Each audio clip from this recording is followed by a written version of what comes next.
विश्व जन शब्द से ख प्रत्यय लगकर बनने वाले रूप के संबंध में हम चर्चा कर रहे हैं।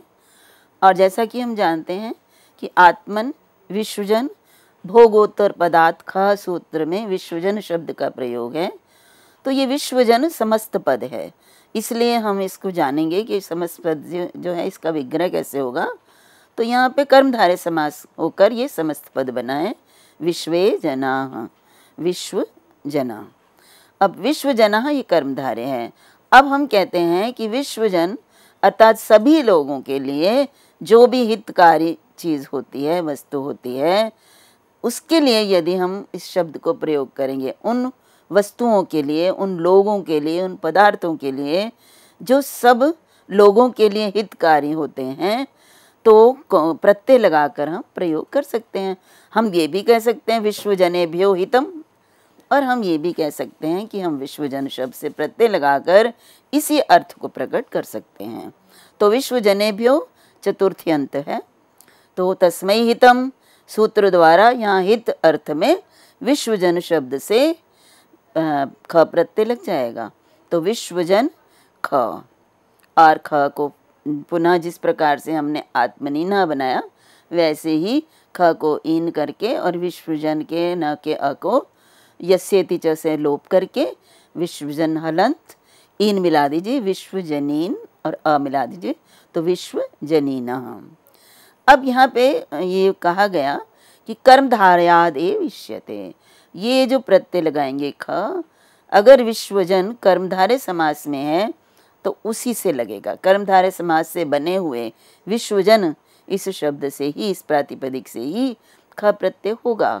लेकिन यही शब्द अन्य समास से भी बन जाता है, अन्य अर्थ भी देता है ना। देखिए, एक तो विश्वे जना हमने कहा कि बहुत सारे लोग, अगर हम ये भी इसका प्रयोग कर सकते हैं कि विश्वस्य जनः, तो भी विश्वजन बनता है। विश्वस्य जनः जो सबका जन हो उसको हम विश्वजन कह सकते हैं ना, जो सभी के लिए, जो व्यक्ति सबका होता है। बहुत सारे ऐसे व्यक्ति होते हैं जिन्हें सभी प्यार करते हैं, सभी पसंद करते हैं और वो सभी के लिए कार्य करने वाला होता है, तो उस व्यक्ति को भी विश्वजन कहते हैं। तो यहाँ पे तत्पुरुष समास है, विश्वजनेभ्यो विश्वस्य जनः या जना विश्वजन बन गया। अब ये विश्वजन षष्ठी तत्पुरुष समास है यहाँ पे। तो तत्पुरुष समास है, इसलिए यहाँ पर हम ख प्रत्यय नहीं करेंगे। तो और इसके बाद बहुव्रीहि समास अगर होता है तो भी ख प्रत्यय नहीं करेंगे। तो विश्वजन से छ प्रत्यय भी होगा और दूसरा बहुव्रीहि होने से भी छ होगा। तो तत्पुरुष समास और बहुव्रीहि समास अगर उसमें ये प्रयोग हो रहा है शब्द, तो इससे ख प्रत्यय ना होकर छ प्रत्यय होगा।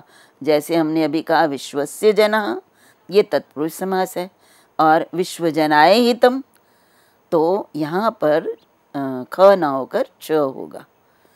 देखिए, बहुत ही भाषा की दृष्टि से इन प्रत्ययों का इतना महत्व है कि एक ही शब्द एक प्रत्यय लगने पर कौन सा अर्थ दे रहा है और दूसरा प्रत्यय लगने पर वो शब्द को अगर परिवर्तन कर दें, समास बदल दें, तो और अर्थ देने लग जाता है। जब मैंने कहा है कि विश्वजनस्य, विश्वस्य जनः, विश्व का जो व्यक्ति है, तो सबका जो व्यक्ति है, तो सबके व्यक्ति के लिए जो हितकारी है। देखिए, पूर्व में हमने कहा सब लोगों के लिए हितकारी, तो जब हमने कहा विश्वे जनः सब लोग, और उन सब लोगों के लिए, सभी लोगों के लिए जो हितकारी हो गया, उसको हम कहेंगे विश्वजनीनम, अर्थात ये समस्त लोगों के लिए हितकारी है। ये विश्वजनीन अर्थ जो है हमें देता है। लेकिन यदि हम कहते हैं कि विश्वस्य जनः, सबका जन, सबका ब्रैकेट में हम लिख सकते हैं प्रियजन, तो सबका जो प्रियजन है उसके लिए हितकारी, तो दोनों में अंतर देख लीजिए।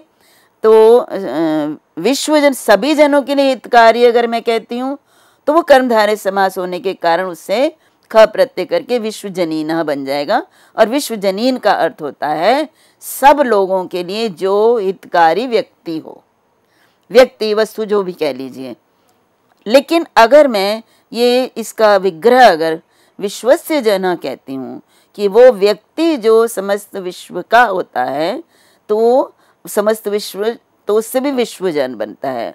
और उस विश्वजन के लिए जो हितकारी हो उस वस्तु को भी हम प्रत्यय लगाकर बताते हैं, और वो प्रत्यय यहाँ पे ख नहीं होगा क्योंकि तत्पुरुष समास है, इसलिए च होगा, और छ प्रत्यय लगने के बाद बनेगा विश्वजनीय। तो देखिए, विश्वजनीनम और विश्वजनीयम दोनों में क्या अंतर है? यदि हम प्रत्यय लगाकर जो हमने शब्द प्रयोग किए हैं, दोनों में क्या अंतर है? तो विश्वजनीयम अर्थ होता है कि जो व्यक्ति समस्त विश्व का या सभी लोगों का प्रिय होता है, उसके लिए जो वस्तु हितकारी होती है उसको विश्वजनीयम कहते हैं। लेकिन जो सब लोग विश्वजना, विश्वजन के लिए अर्थात सब लोगों के लिए जो हितकारी वस्तु होती है उसको विश्वजनीनम कहते हैं। तो जब मैं प्रयोग करती हूँ तो हमें ये इस प्रयोग से समझ लेना चाहिए कि विश्वजनीन का अर्थ है जो सब लोगों के लिए हितकारी हो, और अगर विश्वजनीय कहते हैं तो ये उस व्यक्ति के लिए हितकारी होना चाहिए जो विश्व का है, सारे विश्व का है, प्रिय है, क्योंकि ये तत्पुरुष समास है।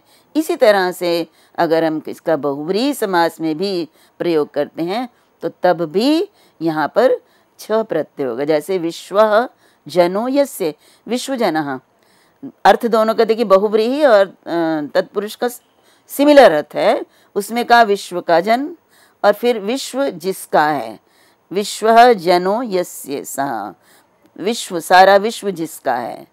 तो यहाँ भी देखिए जो विश्व का है, जो व्यक्ति विश्व का है उसे विश्वजन कहेंगे। विश्व जिस व्यक्ति का है, सभी लोग जिस व्यक्ति के हैं, अर्थ बहुत अंतर नहीं है लेकिन बहुव्रीहि समास के द्वारा प्रयोग करेंगे, वो भी विश्वजन है।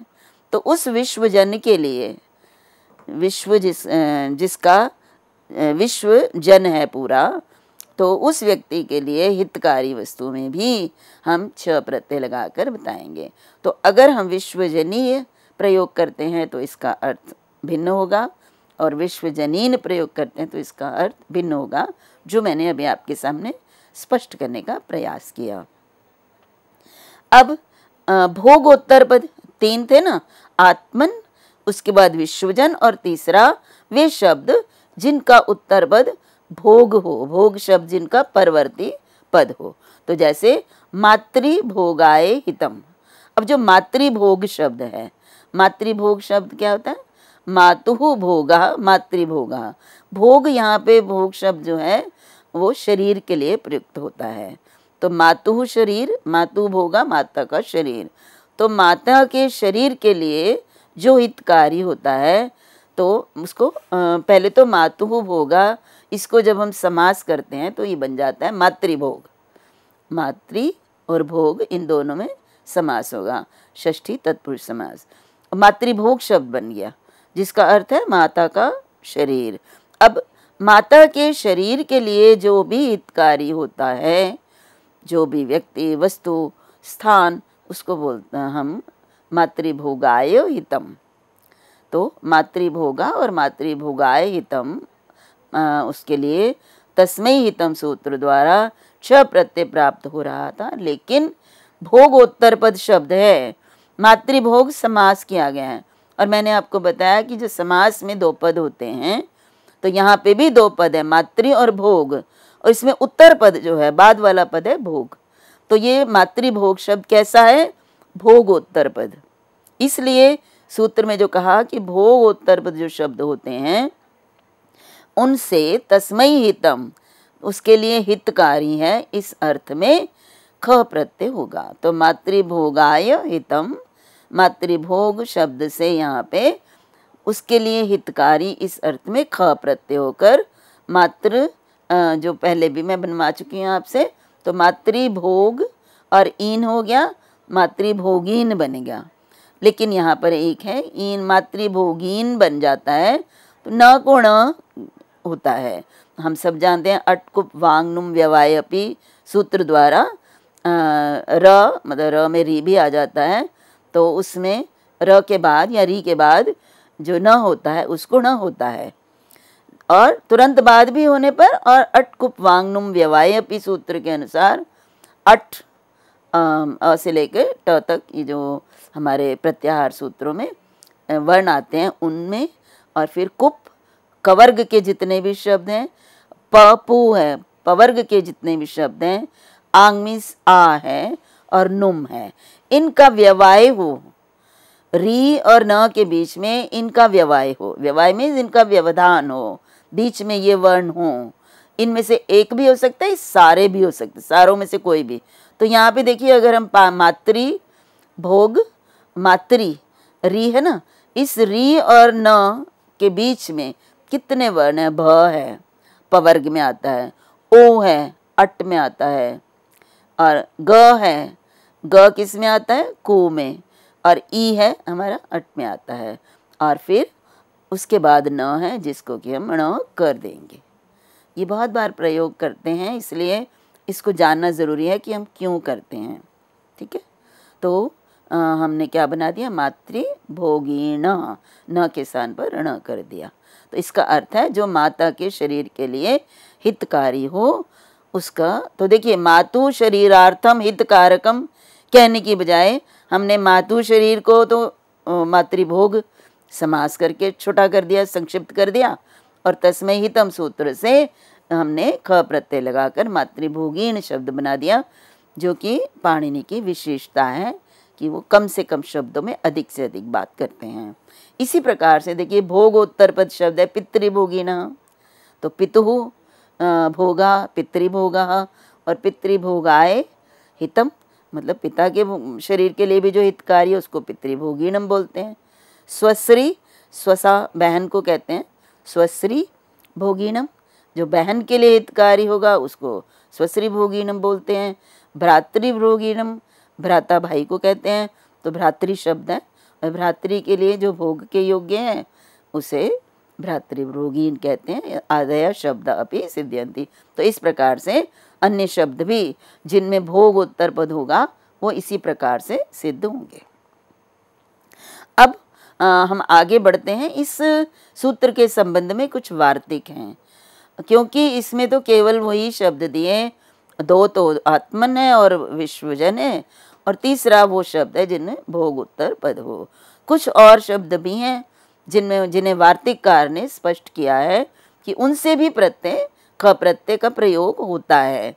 जैसा कि हम जानते हैं कि आचार्य पाणिनि के इनके सूत्रों पर वार्तिक लिखे हैं आचार्य कात्यायन ने, जिसमें जिस कारण से हम उनको आचार्य पाणिनि के अष्टाध्यायी के पूरक के रूप में देखते हैं कि कुछ ऐसे नए शब्द और हैं जिनसे आचार्य पाणिनि के उस नियम से रूप सिद्धि होती है, जिनको आचार्य कात्यायन ने अपने वार्तिकों के माध्यम से हमारे सामने स्पष्ट किया है। तो उनमें से देखिए इसी सूत्र पर एक वार्तिक है, पंचजनात् उपसंख्यानम। जो पंचजन है इस शब्द से भी तस्मै हितम अर्थ में ख प्रत्यय होना चाहिए, उसका भी उपसंख्यान इसमें कर लेना चाहिए, परिगणन कर लेना चाहिए। और यहाँ पर भी जो पंचजन शब्द बनता है वो समस्त पद है, पंचजन दो पदों में समास हुआ है। तो कर्मधारय समास अगर होता है इनमें तो तभी तस्मै हितम इस अर्थ में कर्म जो है ख प्रत्यय होगा, अन्यथा जो छ प्रत्यय हमें प्राप्त हो रहा है सामान्य सूत्र से वही होगा। तो हमें पहले तो ये देखना है कि अगर ये शब्द पंचजन शब्द कर्मधारय समास में है, मतलब तो जैसे पंचजन का अर्थ होता है पंच चते जना, पंचजन में 5 लोग, तो पंच जो है विभक्ति के बाद पंच होता है प्रथमा बहुवचन में, लेकिन जब हम इसको मूल में लाएंगे तो पंचन आ जाएगा। मूल शब्द यहाँ पे पंचन है और जन है, तो पंचन और जन इन दोनों में कर्मधारय समास होगा, तो पंचजन बनेगा। अब ये जो पंचजन बन गया तो अब यहाँ पे पंचजनेभ्यो हितम, अगर हम ये कहते हैं कि 5 लोगों के लिए जो हितकारी है, तो यहाँ पर हम पंचजन शब्द से ख प्रत्यय लगाकर भी बता सकते हैं। तो पंचजन से ख प्रत्यय लगाया, उसको ईन किया तो पंचजनीन बन गया। अब पंचजनीन उस वस्तु को कहेंगे, उसको कहेंगे जो 5 लोगों के लिए हितकारी हो। 5 लोग गौण हो गया। अब प्रत्यय लगाया तो अर्थ हो गया वो जो 5 लोगों के लिए हितकारी होगा। अब इन्होंने कहा अन्यत्र पंचजनीयम। अन्यत्र यदि कर्मधारय समास नहीं है, अगर और कहीं समास है, बहुव्रीहि समास है, तत्पुरुष समास है, तो वहाँ पर हम ख प्रत्यय न लगाकर छ प्रत्यय लगाएंगे और फिर पंचजनीयम रूप भी बनेगा। तो इस प्रकार से ख प्रत्यय भी लगता है और छ प्रत्यय भी लगता है। ख कब लगता है, छ कब लगता है, इसका हमें ध्यान रखना पड़ेगा। एक और वार्तिक उन्होंने इसी सूत्र के संदर्भ में दिया, सर्वजन शब्द। सर्वजन शब्द उनमें तो नहीं है ना, भोगोत्तर पद और विश्वजन और उसके बाद साथ में आत्मन, उनसे अतिरिक्त एक और शब्द है सर्वजन। तो आचार्य कात्यायन ने वार्तिक दिया है कि सर्वजनाद ठय खश्च, कि सर्वजन शब्द जो है ना उससे भी ख प्रत्यय भी हो जाएगा, साथ में ठय प्रत्यय भी होगा। तस्मै हितम इस अर्थ में। तो सर्वजन, देखिए सर्वजन शब्द से तो बहुत प्रसिद्ध शब्द बनता है जो हिंदी भाषा में भी हम अपने प्रयोग करते हैं, सार्वजनिक। तो सार्वजनिक शब्द किस तरह से बनता है, उसका क्या अर्थ होता है, ये हम इन तद्धित प्रत्यय के प्रत्ययों के माध्यम से ही जान सकते हैं, जब हमें ये पता चलता है कि अमुक प्रत्यय किस अर्थ में लगाया जाता है। तो सार्वजनिक शब्द जो है इसका अर्थ होता है सर्वजनेभ्यो हितम। सार्वजनिक जो सब, वो वस्तु वो जो कि सार्वजनिक है, मतलब सब जनों के लिए उपयोगी है, सब जन जिसका प्रयोग कर सकते हैं। एक अकेला व्यक्ति जिसका प्रयोग ना करके समस्त लोग जिसको प्राप्त कर सकते हैं, जो पा सकते हैं, उसको सार्वजनिक कहते हैं। अब ये सार्वजनिक तस्मै हितम इस अर्थ में बना है, कौन सा कैसे बना है, तो ये तो मुझे हम संस्कृत के व्याकरण के बिना हम नहीं बता सकते हैं कि कैसे ये शब्द बना। हम तो सीधा साधा हिंदी में सार्वजनिक तो प्रयोग करते हैं। तो सार्वजनिक आया कहाँ से, सर्वजन से आया, सर्वजन से आया है, तो सर्वजन से सार्वजनिक कैसे बन गया।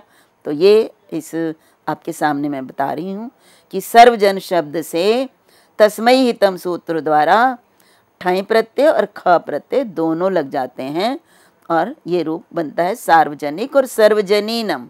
सर्वजनीन शब्द का भी यही अर्थ है कि वो वस्तु जो सब लोगों के लिए हितकारी हो। तो अब सार्वजनिक कैसे बनता है, पहले तो ये भी बताना है कि यहाँ भी कर्मधारय समास में ही अगर उसका प्रयोग होता है तभी लगेगा। तो देखिए ज़रा थोड़ा सा हम ध्यान से इसको देखेंगे, क्योंकि ये बहुत ही भाषा में प्रयुक्त होने वाला शब्द है। तो इस शब्द में और ख प्रत्यय लगने वाले शब्द से और च प्रत्यय लगने वाले शब्द से इन में क्या अंतर आ जाता है, ये आपको ध्यान देना है। तो कर्मधारय समास है सर्वे जनाः या सर्वो जनाः। एक वचन भी हो सकता है, बहुत सारे भी हो सकते हैं। तो सब लोगों के लिए जो हितकारी हो, तो सर्व जनाः तो पहले बनेगा कर्मधारय समास। सर्वो जनाः विशेषणम विशेषण बहुलम, जन विशेष्य है और सर्वो विशेषण है, तो सर्वजन शब्द बन गया। अब सर्वजन शब्द से यदि हम कहते हैं सभी लोग, तो जो सभी लोगों के लिए उपयोगी हो, सब लोगों के लिए हितकारी हो, तो तस्मै हितम हो गया। इस अर्थ में हम प्रत्यय कौन कौन से लगा सकते हैं, एक तो ठय प्रत्यय लगा सकते हैं और ख भी लगा सकते हैं। तो ठय प्रत्यय लगाकर जो रूप किस प्रकार से बनता है उसको हम देखेंगे। सर्वजन शब्द से ठय प्रत्यय लगता है, ठय के य का लोप हो जाता है, इत संज्ञक होने के कारण ठ बचता है। और हमारे पास आचार्य पाणिनि का एक सूत्र है ठस्य कहा, जो ठ होता है ना प्रत्यय का, उसके स्थान पर इक हो जाता है, बदल जाता है उसका रूप, तो ठ नहीं रहता, इक बन जाता है। और ठस्य इकहा, देखिए यहाँ पे ध्यान देने योग्य बात, छोटी छोटी बातें हैं जिनको अगर हम ध्यान नहीं देंगे तो हमारे रूप जो है सिद्ध नहीं हो पाते हैं। ये बिल्कुल गणित की तरह ही है, जहाँ पर भी हमने अच्छे से उसको समझा नहीं है तो हमारी रूप सिद्धि बिल्कुल अशुद्ध हो जाएगी। जैसे पीछे मैंने आपको बताया था ईन हो जाता है, ये हो जाता है, तो वहाँ पर जो है हम बिना, जो स्वर के बिना है ना, उसके स्थान पर करते हैं। ख के स्थान पर यदि मैं ईन करती हूँ तो ख का अ के स्थान पर नहीं करते। यहाँ मैंने कहा है ठ के स्थान पर इक हो जाता है। अब कैसे पता चला, सूत्र है ठस्य कहा। अब ठस्य जो है ठ अकारांत है और पूरा ठ है, और उसके जब षष्ठी विभक्ति में रूप चलाते हैं तो ठस्य बनता है। अगर पूरा ठ ना लेना होता कि उनके अनुसार, यदि पाणिनि ये चाहते कि केवल मात्र ठ के अ को छोड़कर ठ के स्थान पर एक होगा, तो वो ठस्य नहीं कहते, वो अकारांत ठ नहीं लिखते, वो ठह लिखते। हलंत ठ के जो है वो षष्ठी में ठह बनता है।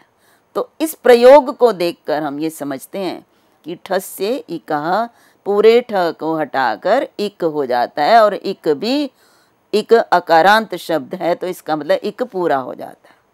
तो ये छोटी छोटी बातें हैं जिन पर हमें विशेष रूप से ध्यान देने की आवश्यकता है। तो सर्वजन इक हो गया।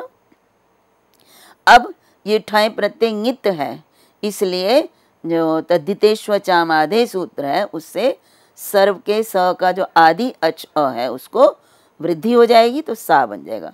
तो हमारे पास क्या बनेगा? सार्वजन और इक, और सार्वजन न के अ को यस्येति च से अ का लोप होता है, तो सार्वजनिक ये रूप बनता है। अब सार्वजनिक शब्द को देखते ही हम कहते हैं ये वस्तु सार्वजनिक है, अर्थात सब लोगों के लिए उपयोगी है। और यही अर्थ हम एक और शब्द भी सर्वजन से बनाकर प्रयोग कर सकते हैं। तो सर्व उससे क्या प्रत्यय ख भी लगता है, तो सर्वजनीन भी बनता है।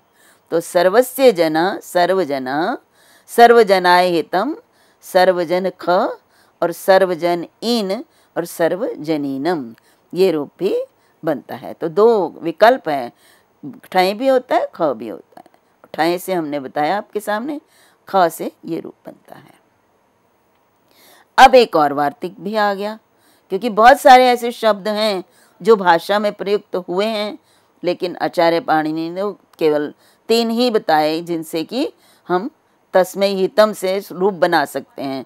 तो फिर अन्य शब्द जिनका उनके लिए हितकारी है इस अर्थ में प्रयोग करते हैं या करना चाहिए, तो उनसे कौन से प्रत्यय लगेंगे, तो उसके संबंध में वार्तिक दिए जा रहे हैं।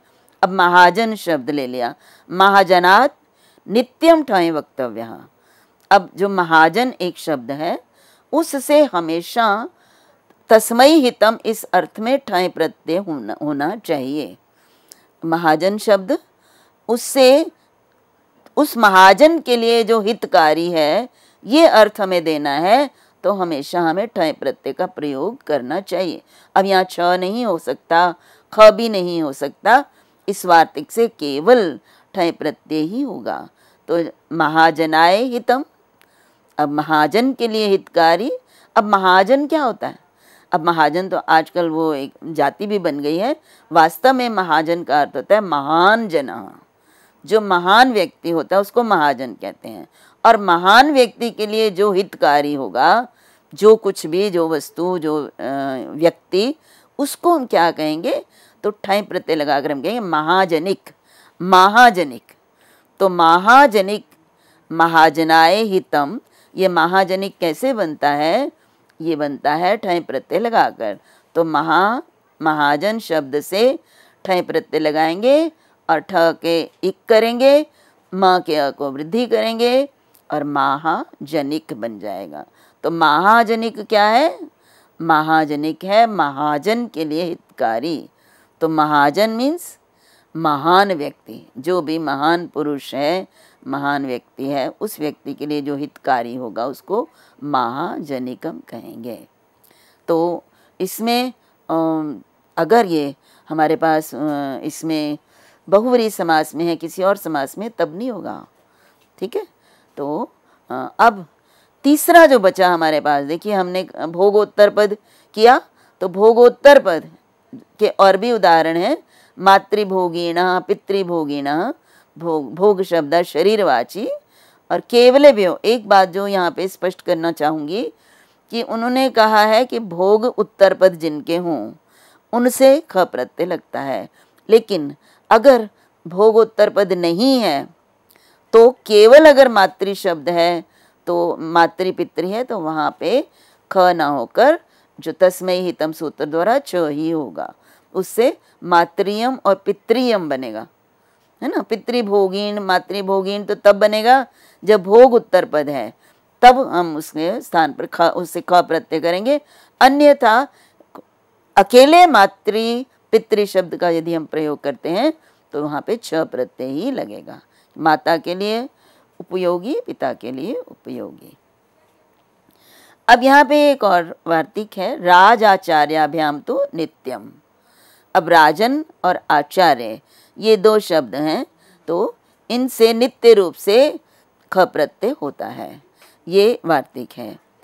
तो नित्य रूप से ख होता है, तो राजा के लिए जो हितकारी हो तो राज्ञे हितम, चतुर्थी होनी चाहिए तस्मै हितम से, तो राज्ञे हितम, यहाँ पे राज्ञे हितम, राज्ञ भोग्यम, राजा के द्वारा भोग योग्य, राजभोग। ये ध्यान रखिएगा, अकेले राजा शब्द नहीं, भोग उत्तर पद होना चाहिए। उसके लिए ये वार्तिक है कि राज आचार्याभ्याम तो नित्यम, राज और आचार्य के बाद यदि भोग शब्द आता है तो वहाँ नित्य रूप से ख प्रत्यय होगा, वहाँ पे विकल्प नहीं होगा। तो जैसे राजभोगी न में राजन भोग, राजभोग बनता है। अब राजभोग से अगर हम प्रत्यय लगाएंगे ख तो ईन बनता है, तो राजभोगीन बनता है। इसी तरह आचार्य भोगिनः, तो आचार्य शब्द, आचार्य भोग शब्द से ख प्रत्यय लगाएंगे तो आचार्य भोगिनः बनेगा। और आचार्यात् अणत्वं च, ये बात ध्यान में रखनी है कि आचार्य शब्द के बाद यदि न आता है तो अणत्व नहीं होगा, क्योंकि यहाँ पर भी अटकुप वांगनुम व्यवायपि सूत्र र के बाद न आया है ना, तो उनके बीच में अटकुप वांगनुम व्यवाय है, तो न के स्थान पर न प्राप्त हो रहा है। लेकिन आचार्यात् अणत्वम कहकर उन्होंने कहा कि आचार्य के बाद यदि न आता है तो णत्व नहीं होगा, तो आचार्य भोगी ना बनेगा। ये हमें बहुत ध्यान देना है कि आचार्य भोगी न क्यों नहीं बना।